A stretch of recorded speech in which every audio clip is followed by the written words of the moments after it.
What's happening, YouTube? It's your Shirley Rock Combo, aka the Professor on the Sticks, and we're bringing some My Team action. I'm playing a legend today, Toke Nasty. If you don't know who this guy is, you're living under a rock. He's taken off on YouTube. He's genuinely a great guy, and I sincerely mean that. He's a part of the Madden Turf team, and fair warning to y'all, me and Toke are not, 2K pros or anything like that, but, it's nice to have a change of pace game, and that's exactly what My Team is to me, and I believe it is for Toke as well. It's fun to mix things up. It's also awesome to build your team. And what's really cool about 2K as opposed to Madden is they have literally every single legend in the game. I don't know where Charles Barkley is, but there's a couple that aren't in there. Reggie Miller I don't think is either, now that I think of it. But anyways, let's get to the game here. Once again, we're not definitely not the best players out there. So if you see something in my game that you think, Rock Combo Bro, you need to get a little bit better at, just let me know. And I'll also bring you game 2 of this little mini series. We played 3. The third one wasn't the best game, so I'm just gonna bring in the first 2. They're both pretty epic, really good finishes. So you definitely want to stick around for the entire game. Let's see. I'm the home team when I have the Orlando Magic. If you don't know, I always talk about Alabama and usually talk about football. But I'm also a pretty big NBA fan as well. I cannot stand the college game. However, I do like how college is now going to 28 seconds is the shot clock. I do think it should be 26 seconds or 25 seconds. I don't know, but I wish it was 24. But going down to, I believe it's 28 seconds will help. There's a couple other rules that need to change in college basketball, I believe, to make it viable. And I also believe that you should have a 2-year rule before you can come out from. It either needs to be from high school or 2 years, because this 1 year is a joke. You don't really understand who the players are. Right when they come in, you start to see the talent. You maybe get one tournament with them, then they're gone. And people will say, "Well, they're 18. Let them." Who's to say that they can't? They can't play in the NBA. I'm not saying that they can't play in the NBA, but for example, the job that I have requires a college degree. And trust me, people without college degrees can do my job. I mean, it's definitely not an easy job. If you don't know, I sell medical equipment for a company called Medtronic. But it just requires a college degree. So I had to spend 4 years going to college, getting my degree, just so I could have the job that I have now. And so it's up to the company, and the NBA is a business, it's a company, and if they choose 2 years, and that's 2 years out of high school, or 2 years removed from, 20 years old, or whatever the rule would be. I don't see why people dog that, because just because somebody's able to play when they're 18 doesn't mean that's not their right, God-given right to play. But anyways, that's just my little rant. Let me know in the comment section below what do you think of that. So back to the NBA though. So whenever I was a kid growing up, I loved the Orlando Magic. I love Anthony Penny Hardaway and Shaq, Nick Scott, Dennis Anderson, Nick Anderson, not Dennis Anderson, and all those guys, and so I just enjoyed them from when I was a little kid. Same thing with Alabama. My dad is from Alabama, so I kind of grew up watching the football games with him, and kind of just really took off and enjoyed Alabama and hated. I'm from Austin, Texas, and all my friends are Texas alum or Texas fans, and I'm like, I can't stand the Big 12 in Texas. But but anyways. So I'm a huge Magic fan, and so I wanted to actually make an all-Magic team, but it's not really viable. I mean, they don't really have that many good players. I mean, there's Shaq, we have Penny Hardaway, we have T-Mac, and I mean, I don't really think there's any other good players, which is unfortunate, but there's not really. I mean, Jameer Nelson has an Onyx card, but I don't necessarily like his shot. He's small. So I don't know. I'm not going that route, but maybe in the future I will. Who knows?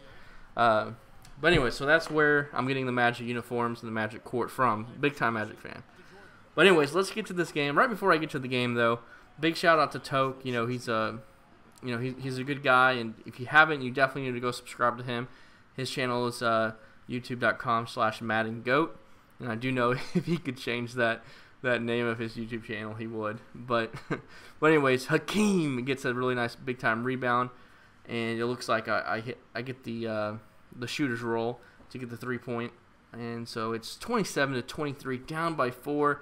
He comes out of the trap. There's a couple things I like to do in this game. I like to run plays. Some people call them cheesy plays because I set a lot of double screens. But the other thing I like to do is mix up a half-court trap. And I don't know, for some reason, I wish they had the 1-3-3 zone or 1-3-1 zone. I remember that being a pretty popular thing. I haven't played 2K since NBA 2K5. I don't know why I haven't. I just kind of veered away. Went off to college, had a good time, and then I got into playing NCAA hardcore. And then after that game started becoming pretty bad. I think NCAA 13 and 14. It was okay, but it wasn't like I loved NCAA 10 through 12.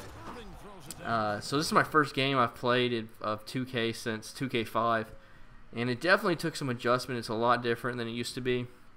One thing I really liked about the previous game that I played with 2K5 was you could do a full court trap and you could jump in the passing lanes, get some steals. And just like Madden, they don't reward you. You jump in the lane or you jump the pass and you don't even get a tip half the time. Just like in Madden, you go and lurk a pass and you don't get the user pick.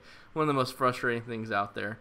Woo! Look at that dunk that he ended up missing. But of course, a wide open guy probably had a green right there to make it 36-35 as we're about to go into halftime. I should make this the last shot as T-Mac is red hot, almost on fire. So I run my double screen play. As you can see, I've got wide open in the corner, so I pull it for the mid-range and get green release to go up 38-35 with 5 seconds left. He has it with his point guard.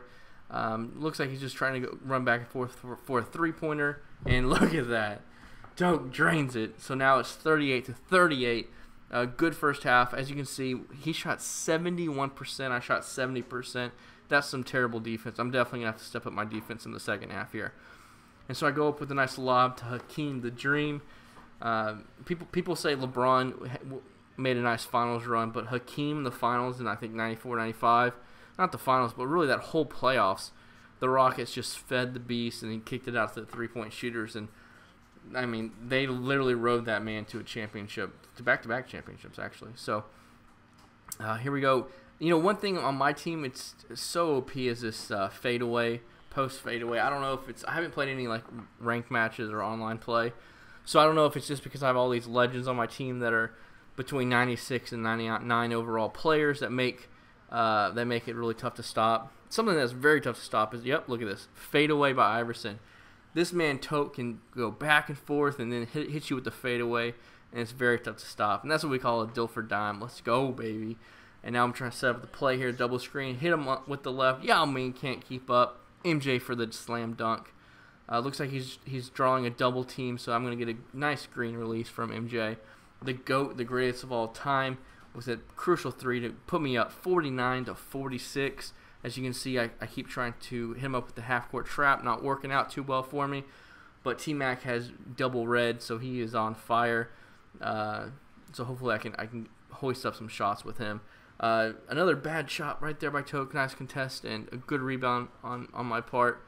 Trying to do some baseline cheese. I don't really know how to go do some baseline cheese, but I try my best every once in a while. I'm so bad at it.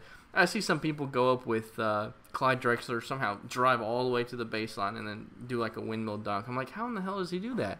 I go to the baseline, I get cut off every single time. Look at Dr. J, man. Dr. J is a glitch card. And I'm pretty sure you can just, if I remember correctly, you just have to add a bunch of cards and you get the diamond version of him. No. You have to do the challenge. He's a 99 overall. And he's a beast, man. He's a complete beast. His shot is perfection too. If I could take that shot into the park, I definitely would. But anyways, nice little feed to the post. That's another thing I wish this game would add. And I've been playing this game. Look, I'm trying to go baseline. No can do. Look, Pastor Irving. Let's get a green right here. Let's go. It's a green A+.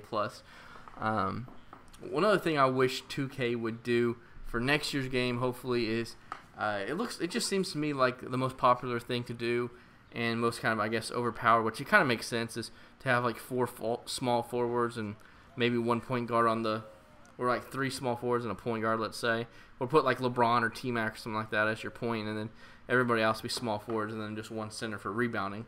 Because you feed the post and the ball gets stolen and you miss so many countless layups. I know it's very hard to balance these games, but it'd be nice if you could bring back the big man. And I could be wrong. That's just my observation from playing this game for about a month. Hopefully bring back the big man. They need to bring back that 1-3-1 defense as well. But anyways, here we are. Look at that. Nice deflection. I haven't seen that since 2K5. I guess it automatically will draw kind of a play for you if you're in the open court. I'm not really understanding exactly why it does that, but it's usually pretty effective if you actually go by the play art. So now it's 63-58. We're in the fourth quarter with a little over 3 minutes left.